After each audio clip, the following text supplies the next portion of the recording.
निरंजन जी, प्रियंका गांधी की जिस तरह में एंट्री हो रही है कांग्रेस के अंदर, एक लंबा लंबा समय बीता, लोग इंतजार कर रहे थे प्रियंका गांधी कब आएंगी। जब चुनाव होता था, लोकसभा का चुनाव होता था, तो प्रियंका गांधी की चर्चा चलती थी कि अमेठी से आएंगी, रायबरेली से आएंगी। विधानसभा में होता था कि कमान संभालनी है तो चुनाव भी लड़ेंगे, लेकिन पहली बार वो सक्रिय राजनीति में आ रही हैं और जीतने की कोई शक नहीं है कि प्रियंका गांधी जीतेंगे और जीतेंगे, वहां से कोई शक भी नहीं है। मेरा सवाल यह कि इसके बाद क्या होगा पार्लियामेंट में जब प्रियंका गांधी बोलने के लिए खड़ी होंगी। ये सब जानते हैं कि प्रियंका गांधी बहुत ओजस्वी भाषण है देती हैं, और ये भी मानने को तैयार हूं मैं कि राहुल जी थोड़ा संयमित रहते हैं, जो अजय जी ने कहा, लेकिन प्रियंका गांधी तो फायर ब्रांड तरीके से बात करती हैं। तो क्या बीजेपी के अंदर ये डर बैठ रहा है कि प्रियंका गांधी आएंगी तो कुछ ज्यादा हंगामा होगा, ज्यादा तेज बाढ़ चलेंगे? और प्रियंका गांधी को राजनीति में रोकने के लिए क्या मोदी जी, आपको लगता है कि वहां भारतीय जनता पार्टी के प्रत्याशी का समर्थन करने, रैली करने जाएंगे? निरंजन जी। जी, एक तो मुझे ये नहीं लगता कि मोदी जी वहाँ प्रचार करने जाएँगे, क्योंकि कभी भी वो हार का ठिकरा अपने सिर पे नहीं लेते हैं। तो हरियाणा में भी उन्होंने वो कोशिश वही की थी कि अगर हारते हैं तो पूरा ठिकरा नड्डा जी के ऊपर चला जाता था। लेकिन प्रियंका जी के आने के बाद ये ज़रूर होगा कि पार्लियामेंट के भीतर कांग्रेस, अभी तक Rahul Gandhi single barrel gun की तरह थे, अब डबल बैरल गन पार्लियामेंट के भीतर चलेगी और एक किस्म का नैतिक अंकुश बन जाएगा प्रियंका के आने की वजह से, क्योंकि वो पहले बेंच पर बैठ के या दूसरे बेंच पर बैठ के जब हमले करेगी भाजपा के ऊपर, और बहुत हाजिर जवाबी भी है, तो तुरंत उस बात का, उनकी बातों का, उनके आरोपों का वो खंडन करेगी, तुरंत वहीं पर उसका जवाब देगी। दूसरा, आपने जो शुरुआत में इंट्रोडक्शन में भी जो कहा था कि प्रियंका मतलब 35 साल से चुनाव मैनेज करते आ रही है, चुनाव में प्रचार में उन्होंने हिस्सा लिया है, लेकिन अपनी माँ की चुनाव से लेकर अभी तक वो उनका बैक ऑफिस और कॉन्स्टिट्यूएंसी भी संभालते आ रही है। तो बैक ऑफिस संभालना, सरकार के साथ किस तरह से काम करना है, वो उसका पूरा एक्सपीरियंस उनके पास है। तो ऐसा नहीं है कि वो अब सिर्फ मतलब फॉर्मेलिटी के तौर पे चुनाव में वो आज पहली बार है और चुन के तो 100% वहाँ से आएगी। तो अनुभव ऑलरेडी है उनके पास, और भारत में ही पूरी शिक्षा लेने की वजह से वो भारतीय मानसिकता को जानती है। राहुल गांधी जो मोहब्बत की दुकान खोलना चाहते थे, वो अब दुगनी शक्ति से बढ़ेगा, प्रियंका के ज़रिए भी वो होगा। पार्लियामेंट के अंदर जो अटैक राहुल गांधी करते हैं, वो भी ताकत दोगुनी यहाँ पर बढ़ेगी, और जो एक महिला होने के नाते किस स्तर तक जाकर आप मतलब भाजपाई मेंबर ऑफ पार्लियामेंट या मंत्री भी किस स्तर तक जाकर उसके खिलाफ बोलेंगे, इसके ऊपर एक अंकुश आ जाएगा। क्योंकि निचले और ओछे स्तर पर जाकर अगर बात करते हैं प्रियंका गांधी के बारे में, तो उसका असर तुरंत पूरे देश में देखने को मिलेगा। तो एक अंकुश उनके ऊपर आ जाएगा कि मतलब वो उतना नीचे नहीं गिर पाएंगे जितना आम तौर पे वो गिर जाते हैं। तो ये डेफिनेटली होगा, और ये भाजपा को असहज करने वाला होगा, क्योंकि भाजपा पर इस तरह से किसी का अभी तक अंकुश नहीं आया है। वो आ जाएगा डेफिनेटली। और ये पार्लियामेंट के शुरुआती सत्र में हमने देखा भी है कि किस तरह से नरेंद्र मोदी पूरी तरह बैकफुट पर रहे, जब राहुल गांधी ने पहली बार पलट कर जवाब दिया था कि सिर्फ आप हिंदू नहीं हो, आप हिंदुओं के प्रतिनिधि नहीं हो। तो तब से लेकर आज तक हम देख रहे हैं कि भाजपा बैकफुट पे है। प्रियंका के आने के बाद वो ताकत उनको दीवार से लगाने की ताकत दुगनी बढ़ जाएगी।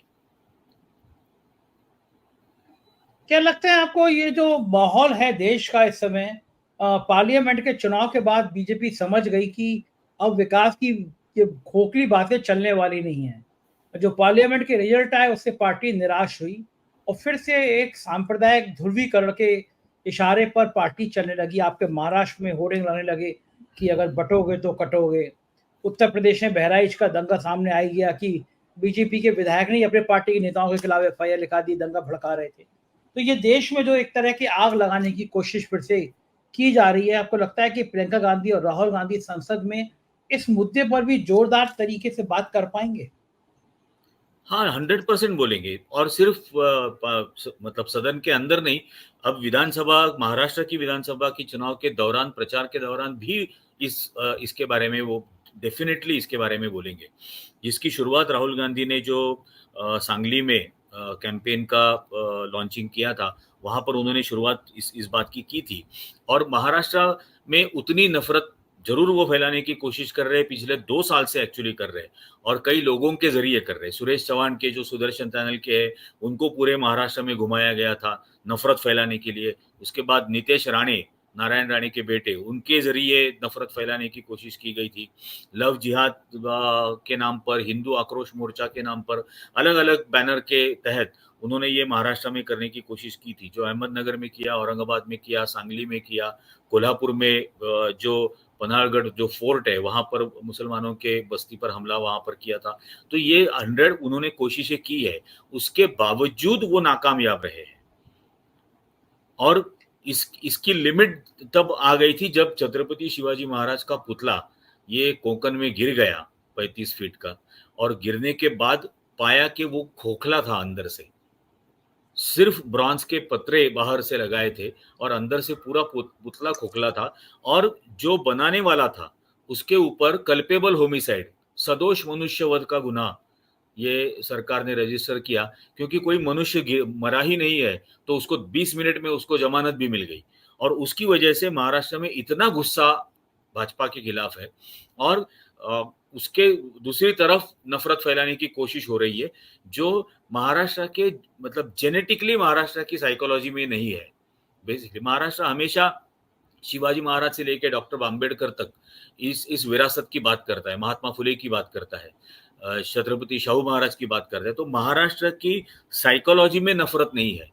ये संघ परिवार पूरी कोशिश कर रहा है और वो कोशिश कर रहा है क्योंकि वो ये चाहता है कि उनके 100 साल 2025 में जो हो रहे उस वक्त उनका अपना संघ परिवार का मुख्यमंत्री महाराष्ट्र में हो, उसी अपर कास्ट ब्राह्मण कम्युनिटी से। इसलिए वो चाहते हैं कि महाराष्ट्र में 100वें साल में संघ के महाराष्ट्र में उनका चीफ मिनिस्टर हो, लेकिन ये पूरी तरह से महाराष्ट्र में नाकामयाब रहेंगे इस नफरत को फैलाने में। लोगों को लग रहा है निरंजन जी, ये क्या वाकई में लोगों को लगने लगा है कि अब ज्यादा दमदार तरीके से बातें सामने आएंगी? इतना ज्यादा खुशी का माहौल कांग्रेस के अंदर क्यों दिखाई दे रहा है? माइक अनम्यूट कर लीजिएगा सर, माइक अनम्यूट कर लीजिएगा। निरंजन सर माइक अनम्यूट कर लीजिए।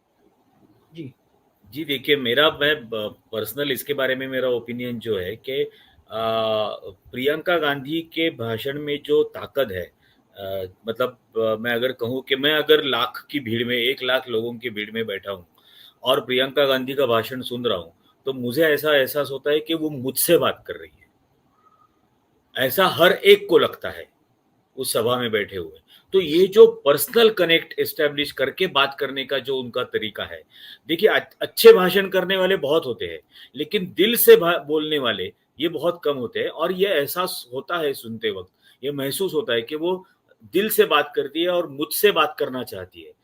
ये हर श्रोता को लगता है कि ये मुझसे बात करना चाहते हैं। ये जो कनेक्ट एस्टेब्लिश करने की ताकत है उसके प्रियंका गांधी के भाषण में, उसकी वजह से ये हो रहा है कि आज कांग्रेस के कार्यकर्ताओं में भी बहुत ऊर्जा आई है।